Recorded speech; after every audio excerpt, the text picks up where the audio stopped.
chicken prep. I have these containers, which are glass with plastic lids. I hand wash the lids or they mess up.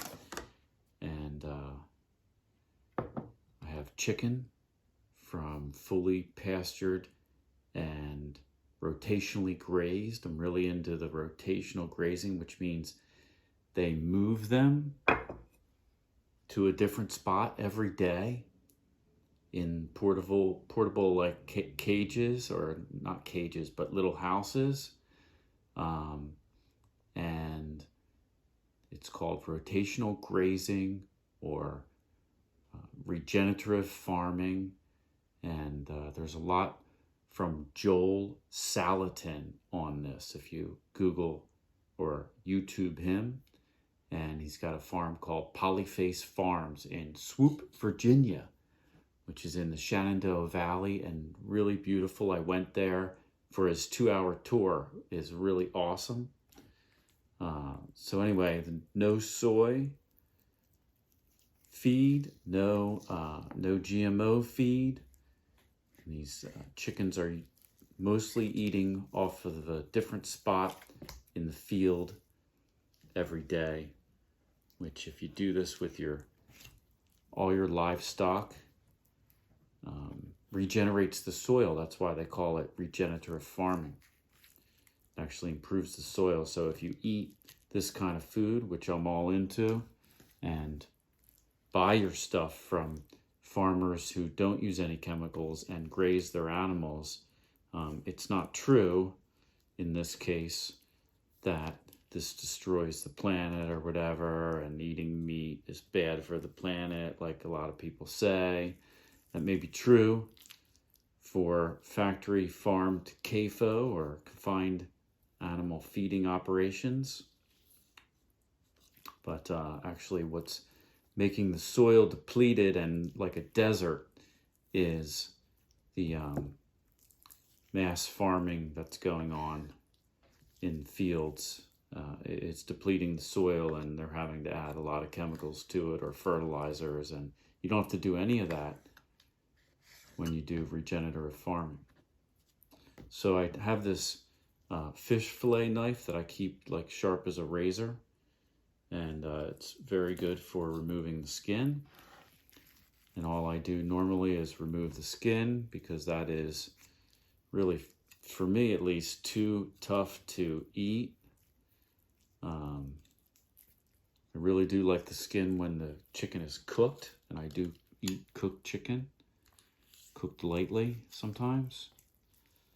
And but for this, I feed it to my dog along with the bones and cartilage and everything that's left when I'm done eating this. What I do from here is, depending on my mood, I sometimes cut this in between the joint here.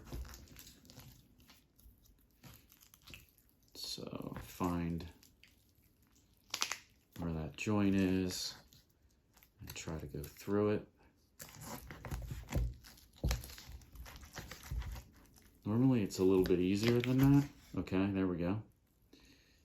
And then I will either just eat this right off the bone, which is really enjoyable once you get used to it. You know, the whole like raw chicken thing, even I was having a problem with that. It's a lot we've been told about that. But it really is delicious raw, and is a lot like sushi, I guess. A little slimy, but you get used to that, and it's really good and juicy. And I eat it right off of here and tear it apart like a animal. And you can get right up to all the hard cartilage pieces. I even eat some of those, or just try to swallow them because they're so good for you. Like, not the real hard stuff, but the stuff on the ends of the pieces of meat. And everything else I give to my dog, and he just eats the whole bone and everything. And I also buy just the legs from Trader Joe's. They have like 5 legs in a pack for $3 something, I guess it is. They're free range, so they're not totally pastured, but I feed them to Otto also. So that's the prep for today. Oh, sometimes I do take it off the bone with this knife and then remove all of the really hard cartilage parts and then chop it up small and eat it like that. But I haven't been doing that lately. I kind of enjoy just tearing it off the bones with my teeth. So this is my morning meal today. Chicken leg and thigh, skinned, and butter, raw, no salt, pastured butter that I've had on the counter for a week or something like that. It's really tangy. And a raw egg and some raw milk that's sitting out since yesterday evening or so. I'm going to drink half of this, and I just eat the chicken like you would eat chicken on the bone. And I think it's really important to touch your food.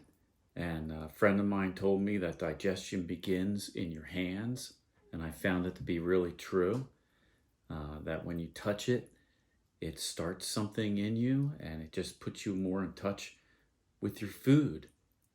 And my saliva's going right now already from just holding it. And digestion is starting to happen. And so these utensils and cutting up into little pieces and, eating the English way, it just removes you from your food and the primal aspect of tearing into some food naturally, like this.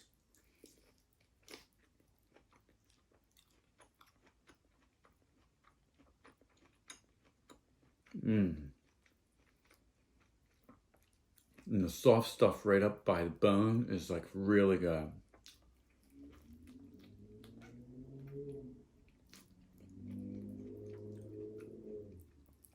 And I pulled the soft stuff off the hard stuff with my teeth. That's why I like doing it with the teeth instead of the knife, because it seems like I can get closer to everything.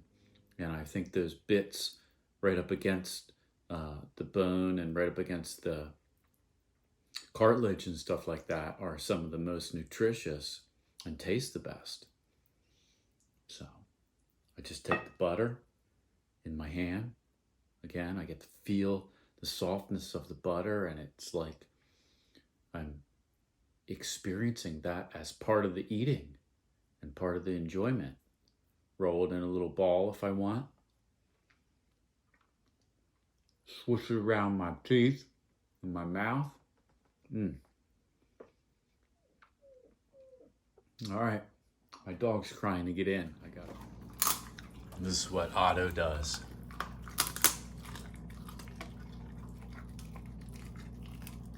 Good boy. Only takes a matter of maybe like 30 seconds and he swallows the whole thing.